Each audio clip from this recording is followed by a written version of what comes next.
ठाकरे बंधूंच्या युतीबाबत अजूनही संभ्रम कायम असल्याचंच दिसतंय। कारण ठाकरेंच्या शिवसेनेसोबतच्या युतीबाबत काहीही वक्तव्य करू नका असे राज ठाकरे यांनी सर्व मनसे पदाधिकाऱ्यांना आदेश दिल्याची माहिती मिळतेय।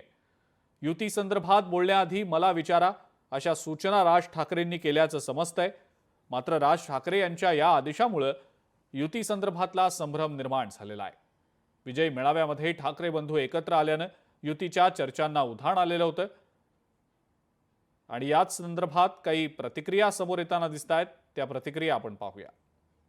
आज स्वतः राज ठाकरेंनी त्यांच्या पक्षाच्या प्रवक्त्यांना आणि आम्ही बातमी पाहिली की आदेश दिलेत की युतीबद्दल कोणी चर्चा करू नका। त्याच्यामुळे वरळी डोममधला एक सोहळा आपण परवाला बघितला। आता पुढे महानगरपालिकेत त्यांची युती होते की नाही होते ते झाल्यानंतरच समजेल काय खरं। आता त्यांची पहिलीच इनिंग आहे। आता ह्या पहिलीच इनिंगला आता त्यांनी त्यांची सुरुवात केलेली आहे। दुसरी इनिंग कधी आपल्याला कळेल।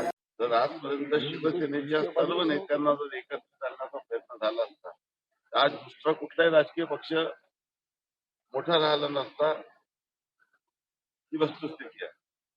मात्र वेगवेगळ्या चुकीचे निर्णय, पक्षाकडे दुर्लक्ष अशा अनेक कारणामुळे लोकांचे मन दुखावत गेले आणि त्याच कारणामुळे राज ठाकरे गेले। त्या राज ठाकरेला त्यांच्या मंत्र्यांचा रिक्वेस्ट द्यायला तयार नव्हते आणि अजूनही मला ही युती होईल अशी मला शक्यता वाटत नाही। कारण की ऍडजस्टमेंट करण्याची जर प्रवृत्ती नसेल तर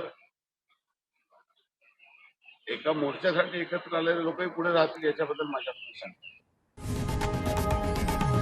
लोकशाही मराठी ऐका, पहा, जागरूक रहा।